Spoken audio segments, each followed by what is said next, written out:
Become a member, sign in, and start streaming today.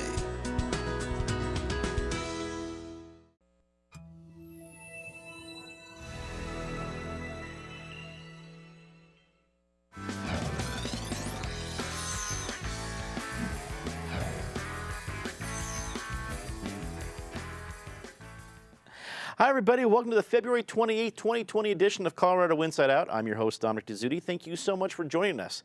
As always, we're going to get started with a quick take. This time, let's take a look at the fact that companies at Union Station posting that the space in the main hall was for paying customers only, and then RTD immediately stepping in saying, no, it is actually open to the public. Patty Cahoon from Westward. Union Station, as big and fancy as it is right now, is still a train station, right? Train and bus station, and there are buses going all the time. So it is something RTD has purview over. Now, to be the people who run Union Station did say that travelers could sit on those really comfy benches in the back if they weren't spending money and they were actually about to get on a bus. This was one that you would have seen it coming sooner, because with the number of homeless who are trying to get out of the cold, with the number of people who just like hanging out there in Denver's living room as it's billed, you thought the clash would come sooner. It took 5 years, but it did hit. David Coble from the Independence Institute and DU Law School. What do you think, where it comes down to about the public's right to be in a public space? What are some of the basic common limitations that we should know about? Well, and they do have the right to be in the public space. And the thing on the other side is there are a minority of the people who are the non-customers, and a minority, I think, of the homeless people in that, who really abuse it and ruin the space for everyone. And that's the challenge all public spaces have to face. Eric Sonner, political analyst, also a weekly columnist at Colorado Politics. It feels to me that RTD stopped a PR disaster, at least before it could really get spinning out of control. What do you think about how they stepped in? Yeah, probably damned if you do, damned if you don't. I mean, I don't think the issue the merchants have there is necessarily with the travelers waiting to get a bus or waiting to get a train. Obviously, as David and Patty have alluded to, it's with the homeless population, and you want to maintain a certain environment there, but yet it is a public facility, so it's that tension. I'm curious, anything that is labeled Great Hall these days, whether it's Great Hall at Union Station or Great Hall at DIA, is a mess at the moment. Rounding out the panel, Natasha Gardner, articles editor at 5280. Natasha, it's Denver's living room. It's this great space, but it's also right in the middle of the epicenter of downtown Denver, which includes a lot of the public, whether they be buying a $5 cocktail or not. What do you think? Well, I think it's exactly that. As a person who spent a lot of time in Union Station, both as a customer and someone who just has to waste 10 minutes sometimes. There's only so much caffeine that I can drink and so many bottled waters that I can order. So I understand the sort of problems that exist here. I do think that it probably highlights the fact, and this is a conversation we have on the show regularly, that Denver still has so many conversations and so many things that we have to deal with related to the homelessness crisis in this city. And this Union Station discussion just illuminates those again. Super Tuesday is finally upon us. 3 days from now, Colorado will join 13 other states in voting in presidential primaries. Here in Colorado, results from the Magellan poll released this week show Bernie Sanders leading at 27%, with Elizabeth Warren coming in second at 15%, and Pete Buttigieg very quickly behind at 12%. Patty, we are 3 days away from finally being able to have Colorado's voice heard. Is it going to make a difference in the big scheme of Super Tuesday? We forget that Colorado is really not that huge a state. So when you have all those other states voting, we are not going to make a really big dent in what's going on. I think Bernie Sanders coming in kind of where he was 4 years ago. What's fascinating is last time it was the caucus, which basically lasted almost a year by the time they were done counting, if you remembered how that worked.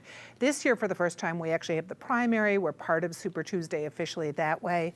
We've got a couple other things. Unaffiliated voters can still turn in a ballot. You have to go to a vote center, but you can, if you're unaffiliated, choose to vote Democrat, vote Republican in the primary. 17-year-olds who are going to be 18 by next November for the election can vote too. So I think the vote centers are going to be very busy on Tuesday.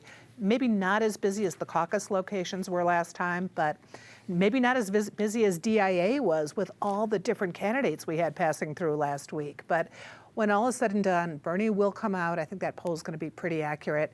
And the big news will be in other states.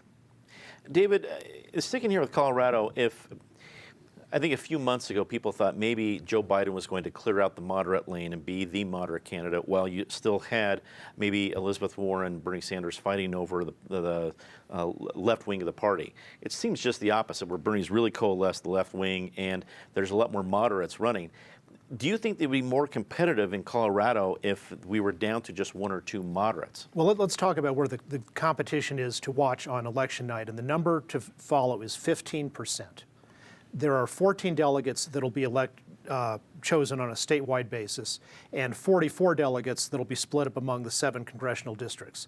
Within the district, and then all separately within the state, if you get under 15%, then you get nothing. So imagine a congressional district or the state where, say, Bernie gets 35%, and then there's 3 or 4 others clustered between 8 and 14%.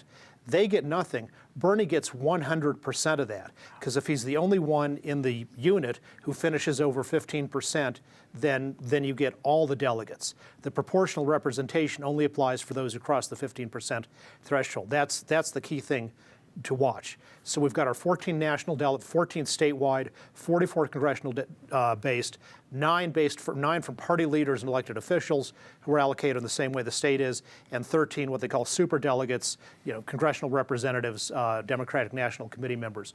We don't know who they will be for the total 80-person delegation, but we do know by the state rules how they will be allocated. It'll be a 50-50 split between male and female, and that's absolutely rigid at every step in the selection process. That depends. What category you're in depends on how you identify. It's not a biological test. If you are non-binary, you can actually get the male slot or the female slot within the relevant selection. And then we finally get to the national convention. There have to be, by the quota system, 2 people with a labor background, 3 veterans, 8 blacks, 10 LGBTQ, and 23 Hispanics. So we know the makeup of the Colorado delegation, even though we don't know exactly who will be in it. Well, Eric, clearly it's just that simple. So when Colorado was not always on Super Tuesday. So now that we are, do we have greater influence, or being one of 14 states, is that diluted a little bit? You could argue it either way. I think we have greater influence that we are a primary state as opposed to a caucus state. As a general rule, we have greater influence going earlier as opposed to going later and being a postscript. Although in this particular year, later states, the Pennsylvanias and Oregons of the world, may be all important states come end of April and even into the middle of May. But as a general rule, earlier beats later.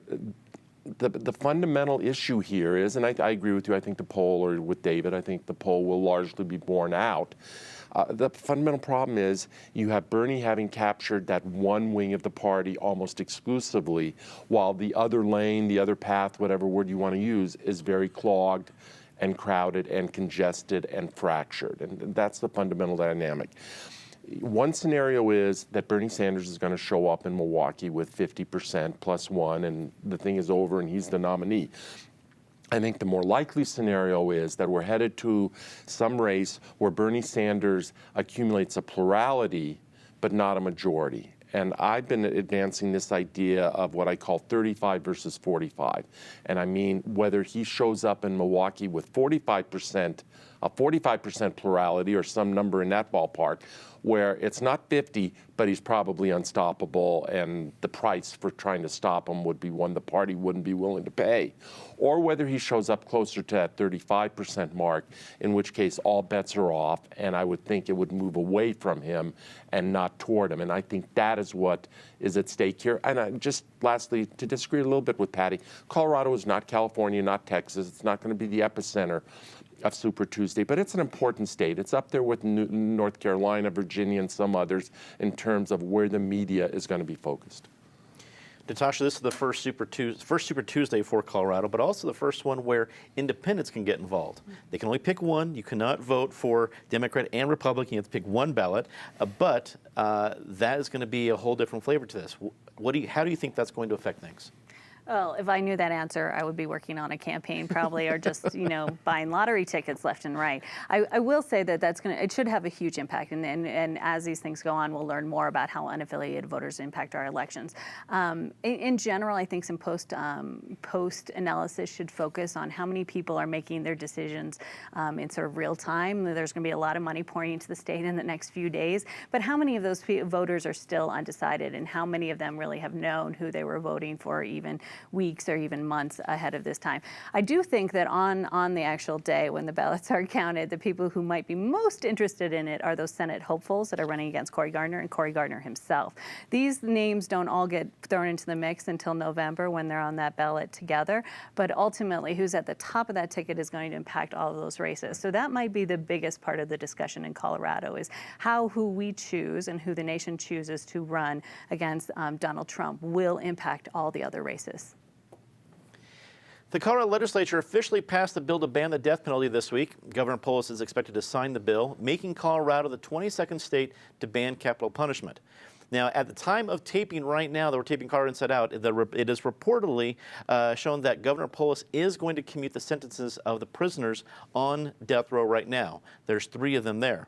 David, what do you think of the bill passing and that the governor is going to, again, reportedly at noon on Friday, commute the sentences of those remaining on death row? Well, there's obviously 3 heinous murders who got away with murder, two of them who killed the son of State Senator Rhonda Fields. I think there's going to be a continuing controversy over how this was done. I mean, the death penalty is a moral issue, and I think there are good arguments on both sides. But the Colorado pattern is the pattern that's been throughout the Western world of how it's been repealed, never by the popular will of the people. Republicans wanted to send this out to the people as a referendum. It's always been from the elite, from the top down, for people who have a sense that their moral judgments are superior to those of the voters in general. Some people say that the death penalty can't possibly be a deterrent. I just suggest an experiment. Let's, instead of full repeal it for everything except murders committed on Tuesday. And you see if that changes how many murders happen on Tuesday. It's an interesting legal argument there. Eric, as you look at this as a political point, this was not the first time Democrats had ever wanted to repeal the death penalty, but they got it through, especially with a couple of folks in their own camp, popular lawmakers who were against it. Were you surprised at their success? No, I wasn't surprised at their success. You've seen this building. I've been critical of Governor Polis on other issues, but on this one, there's been momentum and huge consensus among Democrats on this issue for many years. His predecessor, John Hickenlooper, promised, quote, a conversation on the death penalty. That conversation never really happened. Hickenlooper's approach was just to leave those inmates on death row in sort of a limbo, saying, you're okay as long as I'm governor, but all bets are off after I'm governor, which I don't think was the way to handle it. Whether you agree or disagree with the Democrats' conclusion on this issue, and they had, I think, a couple Republican votes in the House, maybe I'm wrong on that, at least they took a forthright position. I think there's something to be said for that. The last inmate Colorado executed was Gary Lee Davis, I believe, and I think that was in the mid-'80s, maybe late '80s. Under Roy Romer's governorship. So we're talking somewhat ancient history here. There has not been anyone executed since. I don't think, whether it is a moral punishment, others can argue, it is not a practical punishment in this day and age. My only issue is, if we're going to move toward life imprisonment, let's make life imprisonment truly mean life without parole, without any possibility of parole, because in too many other states, life imprisonment doesn't always mean life. Natasha, we have a representative democracy, but is this a moral question that should have gone to the voters? Well, it's a conversation in Colorado that's been going on for years. You know, I definitely was reading reports of how many hours were spent on this discussion this particular week. And if you extend that to last year and the years before that and the years before that, this is not a conversation that Colorado is coming to just quickly or not thinking about pretty heavily. And it's been a part of many of our campaigns, too. It's a question that candidates have been asked for years. As someone who's covered this for over a decade, one of the things that I did this week was go back to an early story that I wrote and thinking about the 3 prisoners that this potential change would would impact now if Polis makes this decision. In particular, there used to be more people on death row, and as early as 2002, in fact, there were 5 other individuals, and their sentences were commuted because they were sentenced under a 3-panel judge situation instead of a jury, and that was deemed unconstitutional. Those sentences were changed. And for me, it's an interesting moment because it's not, the death penalty conversation is never just this one time. It reflects a whole history behind it. And if anyone is watching this right now, in thinking about that, I would encourage them. There's been a lot of information over the years written about all of these topics to just sort of read up on what brought us to 2020 and this decision today. Patty, how does this affect folks looking back at John Hickenlooper's decision to basically pass on what he's going to do with Nathan Dunlap, waiting to this point? It could come up again in the Senate race, but I think people have moved beyond where he was on that. In essence, we haven't, it's a moral issue, but practically we haven't had a death penalty in Colorado for really 20 years since Gary Davis was killed. Because of legal appeals, because of all the other legal issues, it just hasn't happened. So at this point, I don't think you're getting away with murder if you're locked up for life, and you are definitely locked up for life. But I think in reality, we didn't have a death penalty anyway, so I think it will work out. It looks like the Colorado paid family leave bill will die before it's even officially introduced. 2 of its co-sponsors have abandoned the bill, stating it would not help their constituents, particularly women of color. They made this decision after Governor Polis successfully pushed for the bill to change from instituting a public program to instead mandating businesses to purchase private insurance. Eric, with all the things the Democrats have been able to get done, owning the House, the Senate, and the governorship, were you surprised that this thing, seemingly at this point, has fallen apart? Yeah, I was. I thought they might be able, that this would be the year they might be able to put it together. Just 2 very quick points, Dominic. One is, in some ways, the Democrats, particularly the left of the Democratic Party, is reminding me of Republicans on this issue in the sense of letting the perfect be the enemy of the good. And instead of getting a bill that doesn't do everything they want, but at least moves that ball forward and advantages a significant number of Coloradans, because it is not a perfect bill in their mind. Angela Williams, Monica Duran, both co-sponsors, have pulled off the bill, and there probably are not Democratic votes there. So again, we're perfect and good, and that comparison. Secondly, the big issue is, does this become a ballot issue? They have filed it. Do they now have the money and the willpower and the political support to take it directly to the voters, in which case it will be an interesting fall. Natasha, does this become a bigger headline if it ultimately fails out of the legislature? Yes, just because I think it's unresolved. I think that there's a need and an interest to continue to have these conversations. You know, as a parent myself, I kind of joke with people who are expectant parents about forget the 9 months and expecting book. What you really need to focus on is childcare. And you need to focus on what you do on sick days, and you need to focus on leave. And gosh forbid that one of your parents gets sick. I mean, everyone, and I do it in a joking manner, but it's extremely serious, the cost of all of these things. And then the possibility and the benefits we see with employers who are flexible and able to do that, to have workers that are able to return to the workplace after a short period off. There's so many facets of this conversation that I don't think I could summarize it in the amount of time that I have here today, and that's exactly why this conversation is going to continue, maybe to the ballot, but certainly just around our dinner tables. Patty, it feels that whether the bill's going to live or die will start with what Governor Polis is going to get his way, and that's a lot of impact. It's different from past governors. Is it the right move for Polis in this situation? Well, I think Polis is thinking about businesses both large and small. For small businesses in this state, they are really feeling crunched by a variety of things, and that was going to be one of the issues that came up here. I think actually I predicted this was going to fall. It was just too complicated this year to really work it out, and there are other things on the agenda that actually will rise to the top. David, did Governor Polis's libertarian streak get the best of his fellow Democrats? I don't know, but it's sure good for opportunity in Colorado that this hopefully won't advance. A business that, say, has 500 people, employees, they often do offer these kinds of leaves because it helps them attract more employees. And it essentially means you'll have 500 nominal employees, and maybe 490 of them will actually be working, and the other 10 will be cycling through leaves. That's fine at that size if the business can afford it. But this proposal would start at companies with 20 employees and eventually go down to one individual with one employee. and they've talked about things that's saying if you work for 3 months for just one other person, then after the 3 months, you get up to 14 weeks of paid leave at 90%. That is an outstanding way to destroy small business formation and kill opportunity, and it moves us away from a society where people can start their own businesses and more into things where it's more like in South Korea and you can just be a cog for some large corporation. This week marks the 25th anniversary of the opening of Denver International Airport, and like most folks at 25, it doesn't exactly have everything put together. This week also marks the restart of renovations that were first botched by the Spanish firm Ferrovia, and the Denver City Council approved a contract with local firm Hensel Phelps to try to fix the mess. Natasha, we'll start with you on this one. DAA at 25, a lot of things to do. How do you mark its anniversary? Well, interestingly, I think, oh yes, there's all these headlines right now. We've spent a lot of time at this table discussing what's going wrong, particularly with the renovations.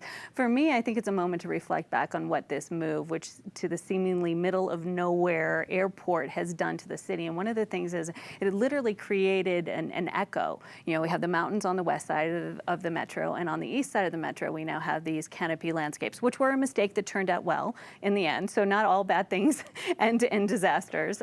But it created this space that expanded the metro in ways that I think that some people in the city and state saw, and then other people are realizing now. We're seeing that with the growth of Aurora, of course, but also with Commerce City and Brighton, increases in Denver as well. This has just been such a transformative experience. And that's, I think, one of the interesting things as I'm watching the coverage come down this weekend. And then, of course, the complaints, as we all probably have had baggage problems or flight delays or anything else, it's still an airport.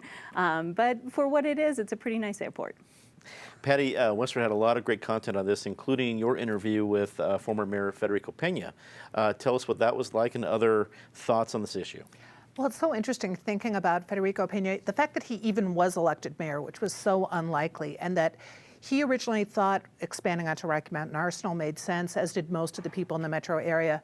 Then they suddenly realized it wasn't going to work that way for a variety of reasons, including lawsuits and including just proximity to the metro area. But the idea of building 26 miles out from Denver, downtown Denver at the time, seemed so crazy. There were so many different hurdles. Just going back over that history was amazing what they managed to accomplish, what Pena managed to accomplish, what Webb did finally finish. And the fact that now we can't even finish a shopping mall on schedule that's going to take over that really wonderful, great terminal under the roof. David, looking back at 25 years and the current issues right now with Hensel Phelps coming to clean up work, which is certainly not going to be cheap, take your shot. The Denver airport from the Pena administration onward has never been managed for the convenience of Denver air travelers. The new airport is definitely a better airport to connect through for if you're not a Coloradan. And I disagree with what Mayor Pena claimed. Stapleton could have been renovated, upgraded, added runways at vastly lower cost, and you'd have a much closer airport for the convenience of Denver travelers. But Natasha makes a key point. The best thing that happened was not that DIA was built, but that it did open up the Stapleton neighborhood, which has turned out great and is a real, not only anchor for its own area, but really brings up the whole of North Denver. Erica, how long before the folks at DIA can take a sigh of relief and embrace their life post-25? Maybe 30. Hopefully by year 30 they can do that.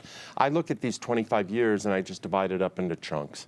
I think the infancy, newborn stage was rough, the baggage system and everything else, that first several months, maybe year or so.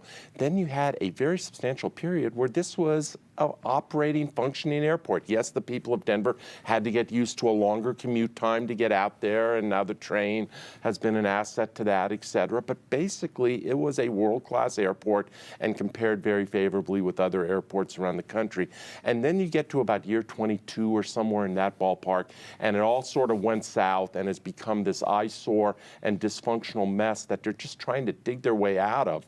And they have to do the digging before they can even build the shopping mall that apparently is the future.